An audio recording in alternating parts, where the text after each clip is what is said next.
Hai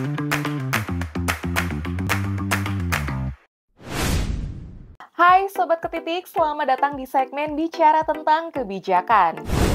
Kali ini kita akan membahas mengenai PPN yang resmi akan naik sebesar 12% di tahun 2025. Rencana kebijakan ini disampaikan oleh Erlangga Hartarto beberapa waktu lalu, di mana hal ini merupakan bagian dari upaya reformasi perpajakan dan menaikkan penerimaan perpajakan. Menurutnya hal ini juga merupakan pilihan masyarakat sebagai bagian dari program keberlanjutan. Lihat masyarakat Indonesia sudah menjatuhkan pilihan, bahwa pilihannya adalah keberlanjutan.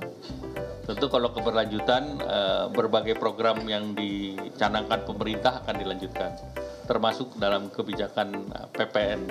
Kenaikan PPN ini juga sudah diatur dalam Undang-Undang Nomor 7 Tahun 2021 tentang Harmonisasi Peraturan Perpajakan atau HPP, di mana pemerintah memang diberikan kewenangan untuk menaikkan atau menurunkan PPN. Ketentuan dalam pasal 7 ayat 3 undang-undang tersebut menyatakan pemerintah berwenang menurunkan PPN paling rendah di 5% dan paling tinggi di 15%. Nah, FYI nih Sobat Ketitik, PPN atau pajak pertambahan nilai sendiri adalah biaya tambahan yang harus dibayarkan konsumen ketika membeli barang. Namun ternyata tidak semua jenis barang yang dibeli akan kena PPN, melainkan hanya barang kena pajak atau BKP saja. Contohnya seperti kendaraan bermotor, mesin, laptop, atau alat kesehatan. Sedangkan barang yang tidak kena pajak tuh apa aja sih? Yang pertama, bahan tambang seperti minyak, pasir, atau batu bara. Lalu kebutuhan pokok masyarakat seperti beras, telur, ayam, dan lain-lain. Lalu ada makanan dan minuman hotel, resto, atau rumah makan, juga uang emas batangan, dan surat berharga. Lalu latar belakang kenaikan PPN itu apa sih? Jadi seperti yang kita ketahui, pajak sendiri adalah tulang punggung nasional. Hampir 80% penerimaan negara berasal dari pajak. Penerimaan negara yang kuat dibutuhkan untuk menjaga kesinambungan APBN dalam membiayai Indonesia yang maju. Jadi secara detail, kenaikan PPN ini dilakukan pemerintah dalam rangka menunjang yang pertama konsolidasi fiskal, yang kedua penguatan pondasi perpajakan, yang ketiga menjaga dan memperkuat APBN, dan yang terakhir penguatan ekonomi negara jangka panjang.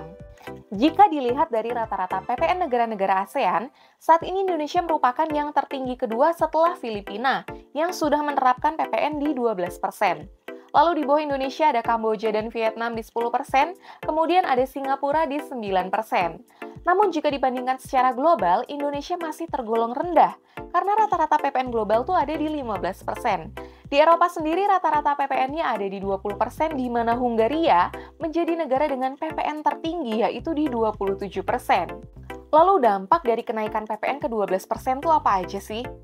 Menurut Ketua Badan Anggaran DPR RI, Said Abdullah, kenaikan PPN ini diperkirakan akan menaikkan pendapatan negara sebesar 350 hingga 375 triliun. Namun akan memberi dampak-dampak yang diperkirakan sebagai berikut. Yang pertama, perlambatan pertumbuhan ekonomi nasional sebesar 0,12%. Hal ini dikarenakan kenaikan harga yang merata hampir di semua sektor, sehingga berpotensi pula menurunkan daya beli masyarakat yang berdampak langsung pada pertumbuhan ekonomi nasional. Lalu yang kedua, konsumsi masyarakat dapat turun sebesar 3,2%. Masyarakat pasti akan mempertimbangkan dan memprioritaskan ulang konsumsinya dikarenakan kenaikan harga.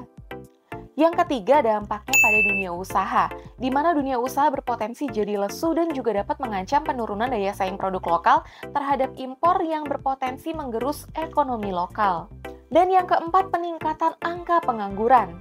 Terguncangnya dunia usaha tadi dapat berdampak pada meningkatnya pengangguran di masyarakat karena operasional meningkat dan SDM terpaksa menjadi korban. Dan yang kelima, anjloknya upah minimum.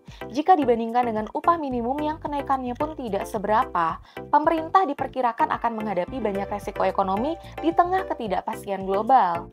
Namun Sobat Ketitik, jika dilihat dari pemasukan PPN, sektor informal tidak begitu terdampak dan tidak sepenuhnya memberikan kontribusi PPN. Dengan adanya Undang-Undang Harmonisasi atau HPP, diharapkan sektor informal dapat ditarik ke dalam sistem perpajakan dan membuat transaksi barang dan jasa dari hulu ke hilir terdeteksi oleh otoritas pajak, sehingga perlahan mulai menyelesaikan masalah rasio pajak. Nah, dengan keuntungan dan kerugian dari kenaikan PPN yang telah kita pelajari bersama tadi, gimana nih menurut pendapat Sobat Ketitik? Lebih baik naik atau enggak? Tulis pendapatmu di kolom komentar ya. Jangan lupa untuk follow sosial media kita di bawah ini.